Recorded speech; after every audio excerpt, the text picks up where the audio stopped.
Hello friends, welcome back to info talk show. നമ്മുടെ പുതിയൊരു വീഡിയോയിലേക്ക് എല്ലാവർക്കും സ്വാഗതം. ഈ ഒരു വീഡിയോയിൽ നമ്മൾ ഉൾപ്പെടുത്തിയിരിക്കുന്നത് നാഗസാക്കി ദിനവുമായി ബന്ധപ്പെട്ട ചോദ്യങ്ങളും ഉത്തരങ്ങളുമാണ്. അപ്പോൾ നമുക്ക് പെട്ടെന്ന് തന്നെ വീഡിയോയിലേക്ക് കടക്കാം. അതിനു മുൻപ് ചാനൽ ഇതുവരെ സബ്സ്ക്രൈബ് ചെയ്യാതെയാണ് നിങ്ങൾ വീഡിയോസ് കാണുന്നതെങ്കിൽ മറക്കാതെ ഇപ്പോൾ തന്നെ സബ്സ്ക്രൈബ് ചെയ്യുക. ഓക്കെ, കൂടെ ബെല്ലൈക്കണും എനേബിൾ ചെയ്ത് വെച്ചാൽ ഞാൻ അപ്ലോഡ് ചെയ്യുന്ന വീഡിയോസ് എല്ലാം നിങ്ങളിലേക്ക് കറക്റ്റ് ടൈമിൽ എത്തുന്നതായിരിക്കും. അപ്പോൾ ചാനൽ സബ്സ്ക്രൈബ് ചെയ്തെന്ന് കരുതുന്നു. നമുക്ക് ഓരോ ചോദ്യങ്ങളായിട്ട് നോക്കാം. ആദ്യത്തെ ചോദ്യം ഇതാണ്: രണ്ടാം ലോക മഹായുദ്ധകാലത്ത് അമേരിക്ക നാഗസാക്കിയിൽ അണുബോംബ് വർഷിച്ചത് എന്നാണ്?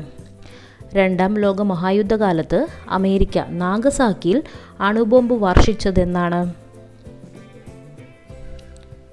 ഉത്തരം വരുന്നത് 1945 ഓഗസ്റ്റ് 9. അപ്പോൾ 1945 ഓഗസ്റ്റ് 9 അമേരിക്ക നാഗസാക്കിയിൽ അണുബോംബ് വർഷിക്കുന്നത്. അടുത്ത ചോദ്യം: ജപ്പാനിലെ ഏതു നഗരത്തിലാണ് അമേരിക്ക ആദ്യം ആറ്റം ബോംബ് ഇട്ടത്? ജപ്പാനിലെ ഏത് നഗരത്തിലാണ് അമേരിക്ക ആദ്യം ആറ്റം ബോംബ് ഇട്ടത്? ഉത്തരം പറയൂ. യെസ്, ഹിരോഷിമയിലാണ്. ജപ്പാനിലെ ഹിരോഷിമ എന്ന നഗരത്തിലാണ് ആദ്യം അമേരിക്ക ആറ്റം ബോംബ് ഇട്ടത്. ഏത് ദിവസമാണ്? 1945 ഓഗസ്റ്റ് 6 അമേരിക്ക ഹിരോഷിമയിൽ അണുബോംബ് വർഷിക്കുന്നത്. ഓക്കെ, അടുത്ത ചോദ്യം ഇതാണ്: ഹിരോഷിമയിലും നാഗസാക്കിയിലും അണുബോംബ് പ്രയോഗിച്ചത് ഏത് രാജ്യത്തെ സൈനികരാണ്? ഹിരോഷിമയിലും നാഗസാക്കിയിലും അണുബോംബ് പ്രയോഗിച്ചത് ഏത് രാജ്യത്തെ സൈനികരാണ്? യെസ്, അമേരിക്കയാണ് ഹിരോഷിമയിലും നാഗസാക്കിയിലും 1945 അണുബോംബ് വർഷിക്കുന്നത്.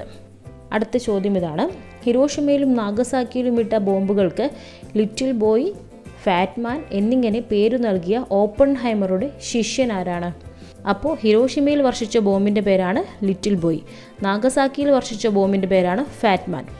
ഇങ്ങനെ പേരു നൽകിയ ഓപ്പൺഹൈമറുടെ ശിഷ്യൻ ആരാണ് എന്നാണ് ചോദ്യം. ഉത്തരം റോബർട്ട് സെർബർ.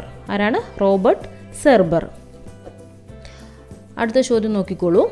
നാഗസാക്കിയിൽ വർഷിച്ച അണുബോംബിൻ്റെ പേരെന്തായിരുന്നു?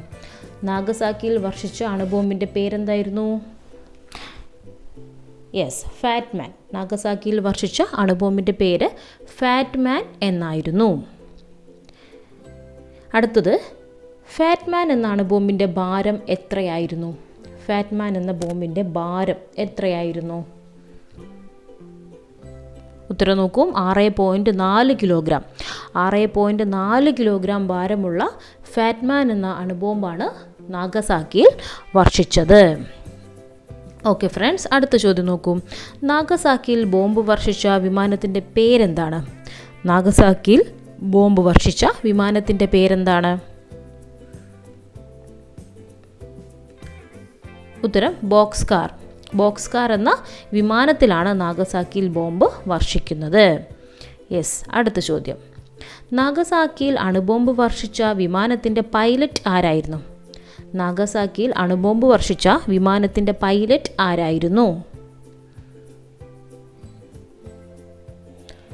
ഉത്തരം ക്യാപ്റ്റൻ മേജർ ചാൾസ് സ്വിനി. ആരാണ്? ക്യാപ്റ്റൻ മേജർ ചാൾസ് സ്വിനിയാണ് നാഗസാക്കിയിൽ അണുബോംബ് വർഷിച്ച വിമാനത്തിൻ്റെ പൈലറ്റ്.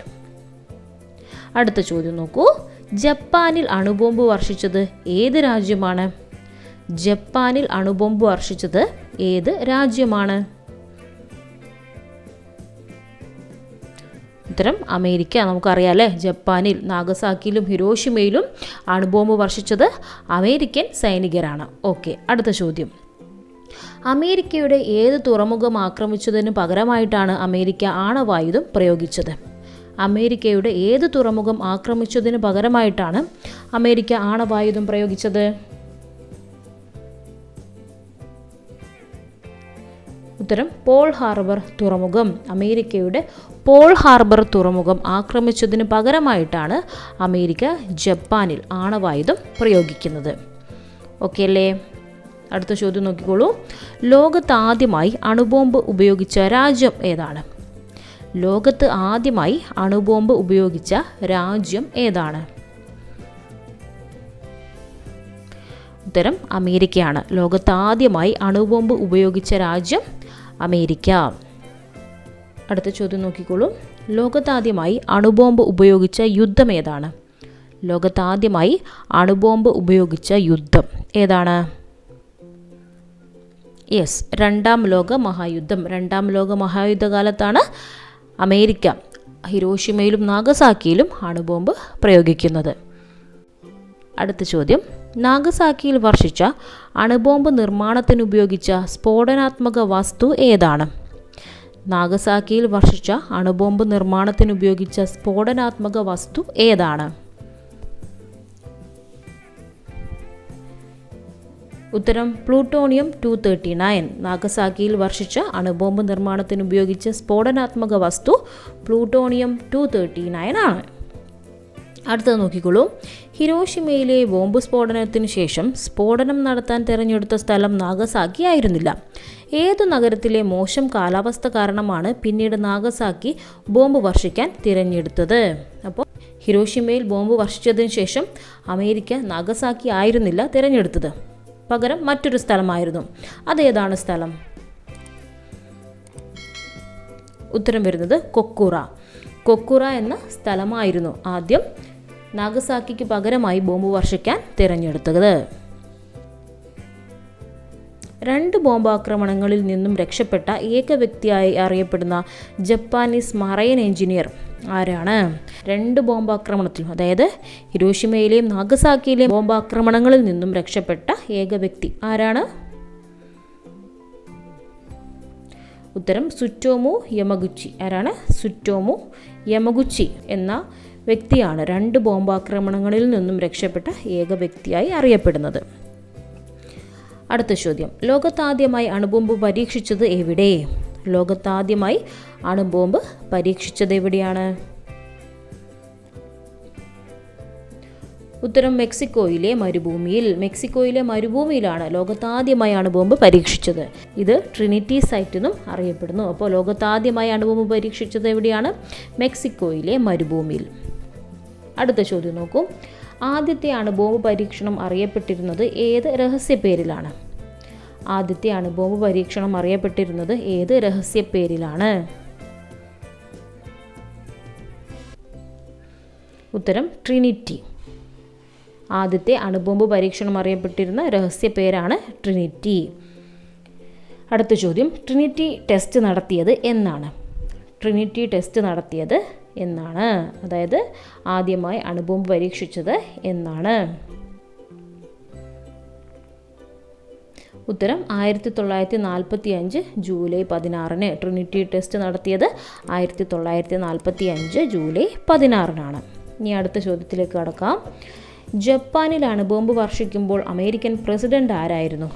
ജപ്പാനിൽ അണുബോംബ് വർഷിക്കുമ്പോൾ അമേരിക്കൻ പ്രസിഡന്റ് ആരായിരുന്നു? ഉത്തരം ഹാരി എസ് ട്രൂമാൻ. ജപ്പാനിൽ അണുബോംബ് വർഷിക്കുമ്പോൾ American president Harry S Truman ആയിരുന്നു. അണുബോംബ് വികസിപ്പിച്ചെടുക്കുന്നതിനുള്ള അമേരിക്കയുടെ പദ്ധതി.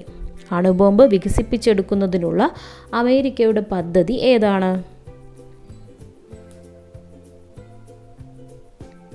ഉത്തരം മാൻഹാട്ടൻ പ്രോജക്റ്റ്. ഉത്തരം മാൻഹാട്ടൻ പ്രോജക്റ്റ്. അണുബോംബ് വികസിപ്പിച്ചെടുക്കുന്നതിനുള്ള അമേരിക്കയുടെ പദ്ധതിയാണ് മാൻഹാട്ടൻ പ്രോജക്റ്റ്. അണുബോംബ് ആക്രമണത്തിന് ഇരയായിട്ടും ജീവിച്ചിരിക്കുന്നവർക്ക് ജപ്പാനീസ് ഭാഷയിൽ പറയുന്ന പേരെന്താണ്? അണുബോംബ് ആക്രമണത്തിന് ഇരയായിട്ടും ജീവിച്ചിരിക്കുന്നവർക്ക് ജപ്പാനീസ് ഭാഷയിൽ പറയുന്ന പേര് എന്താണ്? ഉത്തരം ഹിബാകുഷ. അപ്പോൾ അണുബോംബ് ആക്രമണത്തിന് ഇരയായിട്ടും ജീവിച്ചിരിക്കുന്നവർക്ക് ജപ്പാനീസ് ഭാഷയിൽ പറയുന്ന പേരാണ് ഹിബാകുഷ. ഹിബാകുഷ എന്ന ജപ്പാനീസ് വാക്കിൻ്റെ അർത്ഥം എന്താണ്? ഹിബാകുഷ എന്ന ജപ്പാനീസ് വാക്കിൻ്റെ അർത്ഥം എന്താണ്? ഉത്തരം സ്ഫോടനബാധിത ജനത. ഹിബാകുഷ എന്ന ജപ്പാനീസ് വാക്കിൻ്റെ അർത്ഥം സ്ഫോടനബാധിത ജനത എന്നാണ്. അടുത്ത ചോദ്യം നോക്കാം.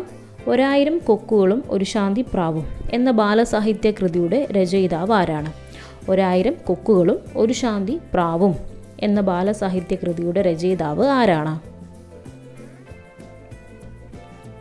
ഉത്തരം പ്രൊഫസർ എസ് ശിവദാസ്. 1000 കൊക്കുകളും ഒരു ശാന്തി പ്രാവും എന്ന ബാലസാഹിത്യ കൃതിയുടെ രചയിതാവാണ് പ്രൊഫസർ എസ് ശിവദാസ്. അടുത്ത ചോദ്യം, നാഗസാക്കി ഉൾപ്പെടുന്ന സ്ഥലങ്ങൾ സ്ഥിതി ചെയ്യുന്ന ദ്വീപ് ഏതാണ്? നാഗസാക്കി ഉൾപ്പെടുന്ന സ്ഥലങ്ങൾ സ്ഥിതി ചെയ്യുന്ന ദ്വീപ് ഏതാണ്?